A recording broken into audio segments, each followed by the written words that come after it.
कभी किसी पक्षी को घोंसले की नींव बनाते देखा है? अथक परिश्रम करके तिनका तिनका बिटोर कर वो पक्षी अपना घोंसला बनाता है, अपनी संतान के लिए एक सुरक्षित घर बनाता है। और फिर कहीं से तीव्र आंधी आती है, भारी वर्षा होती है और उसका घोंसला तिनका तिनका करके बिखर जाता है। फिर वो पक्षी क्या करता है? वो रोता नहीं, ना ही विलाप करता है। वो बिना विलंब करे फिर से अपना घोंसला बनाना प्रारंभ कर देता है और सफलता पाता है। फिर हम क्यों छोटी छोटी असफलता से भयभीत होकर परिश्रम करना छोड़ देते हैं? एक बात सदा स्मरण रखिएगा, हर वृक्ष कुल्हाड़ी की एक मार से नीचे नहीं गिरता, हर चट्टान घन के एक प्रहार से नहीं टूटती। सफलता पाने के लिए अनावरत परिश्रम करना ही मात्र एक मार्ग है। स्वीकारण, सत्य का स्वीकारण मनुष्य के लिए बहुत ही महत्वपूर्ण है। जब तक मनुष्य सत्य को स्वीकार नहीं करता, उसे असत्य से लड़ने की शक्ति प्राप्त नहीं होती। जब आप भोजन करते हैं तो क्या होता है? आपका पेट स्वीकारता है कि वो भर चुका है और आप भोजन करना बंद कर देते हैं। जब आपको निद्रा आती है तो क्या होता है? आपका मन स्वीकारता है कि आपका शरीर थक चुका है और उसे विश्राम की आवश्यकता है। उसी प्रकार जब आपको किसी व्यसन को रोकना हो तो आपको स्वीकारना पड़ता है कि बहुत हो चुका, चाहे वो लालच हो या मदिरापान। उस व्यसन का त्यागना तभी प्रारंभ होता है जब आप ये स्वीकार कर लेते हैं कि आप उस व्यसन के बंधक हैं। हम में से ऐसा कोई नहीं जिनकी परछाई उनसे दूर रहती। हमारी परछाई सदैव हमारे साथ रहती है। कदाचित हमारी परछाई हमारे कर्मों के फलों का संकेत है। कदाचित इसी कारण कई बार हमें अपनी परछाई से भय भी लगता है, परंतु इस भय से निवारण पाने का एक साधन अवश्य है। वो है सूर्य की ओर मुख करना या किसी प्रकाश के स्रोत की ओर मुख करना, क्योंकि तब हमें हमारी परछाई दिखाई नहीं देती। यदि इसे जीवन के संदर्भ में देखें तो ये प्रकाश का स्रोत शुभ कर्मों की चेतना है। यदि आपके मन में शुभ कर्म करने की इच्छा है तो आपको कभी भी अपने कर्मों के फल का भय नहीं होगा, क्योंकि यदि आपका मन शुद्ध होगा तो आपके कर्म शुद्ध होंगे और शुद्ध कर्मों का फल कभी अशुद्ध नहीं हो सकता। आज मैं आप सबको एक कथा सुनाता हूं। एक दिन प्रातः एक व्यापारी अपने घर से निकला। घर से निकलते ही एक बिल्ली ने उस व्यापारी का मार्ग काट दी। व्यापारी घबरा गया। वो फिर से घर लौट गया और शुभ घड़ी की प्रतीक्षा करने लगा। और जब वो पुनः अपने घर से निकला तब वो वाहन जा चुका था जिससे राजा तक पहुंचकर उसे भेंट देनी थी। राजा को भेंट नहीं मिली। राजा क्रोधित हो गए। राजा ने उस व्यापारी का व्यापार बंद करवा दिया। इस कारण व्यापारी क्रोधित होकर घर पर अपनी पत्नी से लड़ बैठा। पत्नी अपने बच्चों समेत मैके वापस चली गई और उस व्यापारी के जीवन में यदि कुछ रह गया था तो केवल अंधकार। और इन सब का कारण वो उस बिल्ली को मानता रहा जिसने उसका मार्ग काटा था।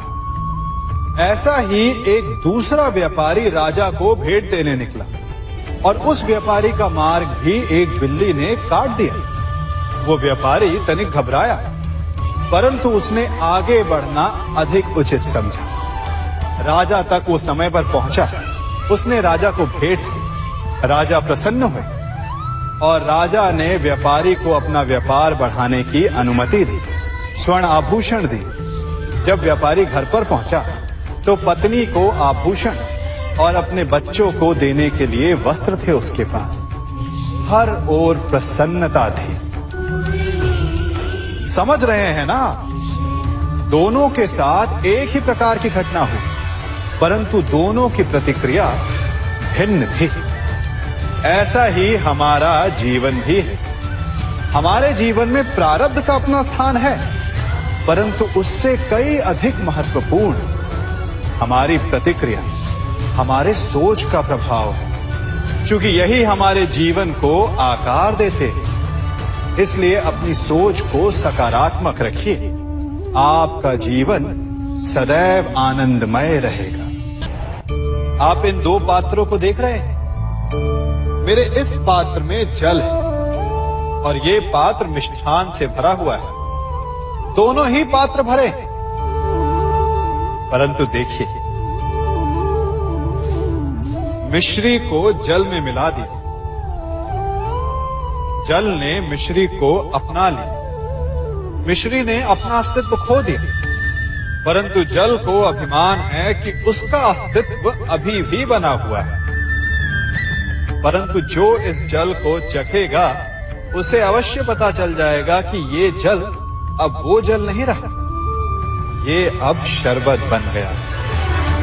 हमारा त्याग, हमारे बलिदान भी ऐसे ही होते हैं। जो इस बात को अनुभव करते हैं वो समझ सकते हैं कि कैसे हमने समय की धारा को बदल दिया।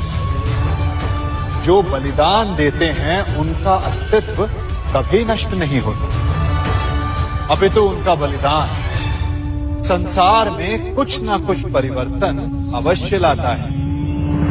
हम सभी कभी न कभी, कहीं ना कहीं अपने जीवन में यात्रा अवश्य करते हैं। हमारी यात्रा में कभी पक्के रास्ते आते हैं तो कभी कच्चे रास्ते। पक्के रास्ते मनुष्य बनाता है और कच्चे रास्ते जानते हैं कैसे बनते हैं? चलते चलते बन जाते हैं। जब लोग एक स्थान से जाते हैं तो पैरों के दबाव से नीचे की घास कुचल जाती है। बार बार उस मार्ग से जाने से धीरे धीरे मार्ग स्वतः ही बन जाता है। और यही जीवन है, यही नियति है। जब आपके जीवन में आपको मार्ग ना मिले तो रुकिए नहीं, आगे बढ़ते रहिए और आपके पैरों के दबाव से मार्ग स्वतः ही बन जाएगा। हम सभी अपने जीवन में सफलता चाहते हैं, है ना? उसके लिए हम रात दिन परिश्रम करते हैं, कड़ी मेहनत करते हैं, परंतु फिर भी असफल हो जाते हैं। परंतु ऐसा क्यों होता है? कभी सोचा आप सबने? क्योंकि सफलता पाने का मंत्र बड़ा कठिन नहीं, बड़ा सरल है।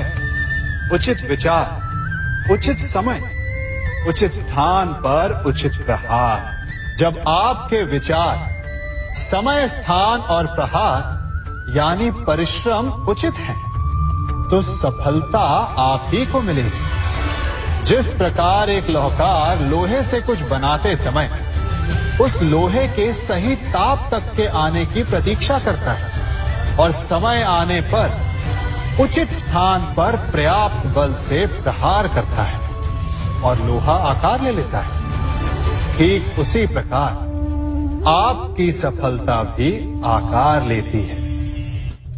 हम सभी को अपने जीवन में कभी ना कभी निराशा मिलती है, असफलता मिलती है और अधिकतर लोग इसके पश्चात भाग्य का रोना लेकर बैठ जाते हैं। कुछ कहते हैं कि जिस स्थान पर मैं हूं उससे कई ऊंचे स्थान पर होने के योग्य था, परंतु नहीं जा पाया।